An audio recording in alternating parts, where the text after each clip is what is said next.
दर्शकों, क्या आपको पता है कि ताजमहल का निर्माण क्यों किया गया था? क्या आपको पता है कि ताजमहल को दुनिया की सबसे खूबसूरत इमारत क्यों कहा जाता है? क्या सच में जिन कारीगरों ने ताज को बनाया उनके हाथ काट दिए गए थे? और क्या सच में ताजमहल से पहले उस जगह पर भगवान शिव का मंदिर विराजमान था? प्यार का मिसाल कहे जाने वाला दुनिया का यह अजूबा भारत का गर्व है।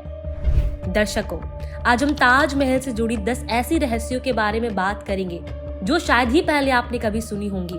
वीडियो में अंत तक जरूर बने रहें। अमेरिका के पूर्व राष्ट्रपति बिल क्लिंटन जब भारत आए थे तो ताजमहल को देखने के बाद उन्होंने कहा था, आज मुझे एहसास हुआ कि इस दुनिया में 2 तरह के लोग हैं। एक वो जिन्होंने ताज को देखा, दूसरे वो जिन्होंने ताज नहीं देखा।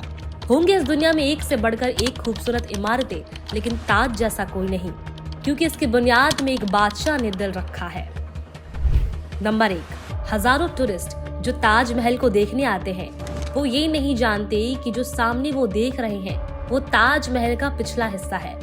दरअसल जो शाही दरवाजा है वो नदी के किनारे दूसरी तरफ है। आज भी टूरिस्ट ताजमहल को वैसा देख नहीं पाते जैसा कि बादशाह शाहजहां चाहते थे। मुगल काल के समय में ताज तक पहुंचने के लिए नदी को पार करना ही एकमात्र जरिया हुआ करता था। ये एक तरह की हाईवे हुआ करती थी। जब बादशाह और शाही मेहमान भी ताज आते थे तो उसी नदी को पार करके वो ताज का दीदार करते थे। ताज के पास एक चबूतरा हुआ करता था। नदी बढ़ती गई और बहुत पहले ही वो नष्ट हो गया। नंबर 2, ये कहा जाता है कि शाहजहां ने ताजमहल बनाने वाले के हाथ कटवा दिए थे। यह बात एक अफवाह जैसी लगती है, क्योंकि इस बात का कोई भी प्रमाण मौजूद नहीं है, क्योंकि शाहजहां ने मजदूरों और कारीगरों को जिंदगी भर की पगार देकर उनसे एक करारनामा लिखवाया था कि वे ऐसी दूसरी इमारत फिर कभी नहीं बनाएंगे। नंबर 3, ताजमहल के मुख्य गुंबद का जो कलश है, किसी जमाने में वह सोने का हुआ करता था, लेकिन 19वीं सदी की शुरुआत में सोने की कलश को बदलकर कांसे का कलश लगा दिया गया। नंबर 4, ताजमहल आज से करीब 400 साल पहले 1631 में बनना शुरू हुआ था। लगभग 22 साल बाद यानी कि 1653 में पूरा हुआ। इसका निर्माण 20,000 कारीगरों और मजदूरों ने किया था। वास्तुकला का इससे शानदार और अजूबा नमूना दुनिया में और कोई भी नहीं है। ताजमहल के निर्माण के लिए हर चीज को हीरे की तरह परखकर चुना गया था। ताजमहल की दीवारों पर जो नक्काशी है, इसकी तकनीक इटली की कारीगरों से सीखी गई थी। ईरान से संगमरमर पर कैलीग्राफी करने वाले कारीगर आए थे। साथ ही पत्थर को तराशने के लिए बलूचिस्तान के कारीगर को बुलाया गया था।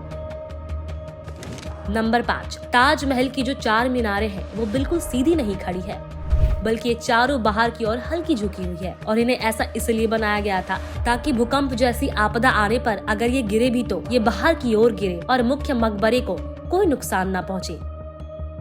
नंबर 6, ताजमहल की नींव बनाने के समय ताज के चारों ओर बहुत से कुएं खोदे गए। इन कुओं में ईंट पत्थर के साथ साथ आबनूस और महोगनी की लकड़ियों के लट्ठे डाले गए। ये कुएं ताज की नींव को मजबूत बनाते हैं। आबनूस और महोगनी की लकड़ियों में ये खासियत होती है कि इन्हें जितनी नमी मिलती रहेगी ये उतनी मजबूत और फौलादी होते रहेंगे। और इनको नमी ताज के पास बहने वाली यमुना नदी से मिलती है। लेकिन हाल ही में हुए एक रिसर्च के मुताबिक यमुना नदी का स्तर हर साल घट रहा है और लकड़ियों में नमी की कमी आ गई है।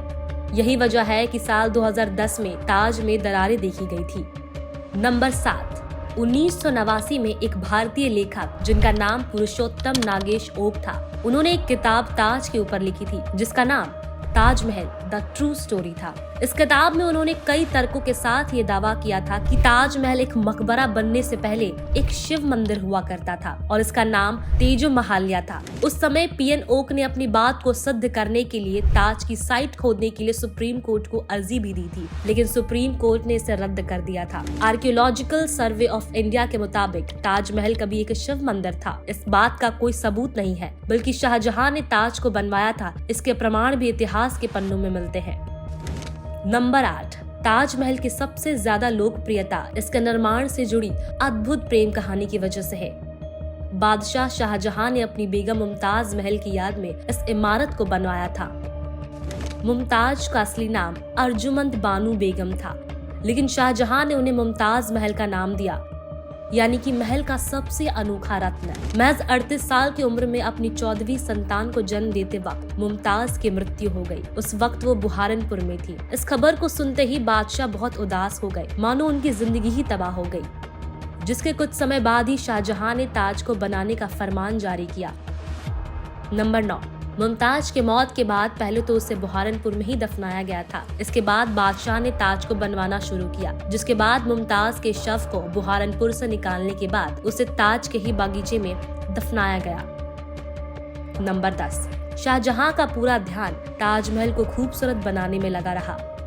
इसी बीच शाहजहां के बेटे औरंगजेब ने आगरा पर हमला कर अपने पिता शाहजहां को कैद कर लिया। जब उसके बेटे ने शाहजहां की आखिरी इच्छा पूछी, तब उन्होंने कहा कि उनको ऐसी जगह पर कैदी बनाकर रखा जाए जहां से वो हर सुबह ताज का दीदार कर सके। जिसके बाद उनकी एक ख्वाहिश पूरी कर दी गई। कैदी बनकर भी शाहजहां की नजर सिर्फ ताज पर थी और वहीं पर शाहजहां ने अपनी जिंदगी की आखिरी सांस भी ली और उनकी मृत्यु के बाद ताज में ही मुमताज के कब्र के पास उन्हें दफनाया गया। आज भी लोग ताज को प्यार की निशानी मानते हैं और आज भी बहुत से लोग शाहजहां को मुमताज के प्रति उनके अत्यंत प्रेम के लिए जाना जाता है। तो दोस्तों, कैसी लगी आपको आज की ये वीडियो? कमेंट सेक्शन में जरूर बताइएगा। ऐसे ही कहानियों और किस्सों के लिए हमसे जुड़े और सब्सक्राइब करें हमारा चैनल अस्तित्व का रहस्य। धन्यवाद।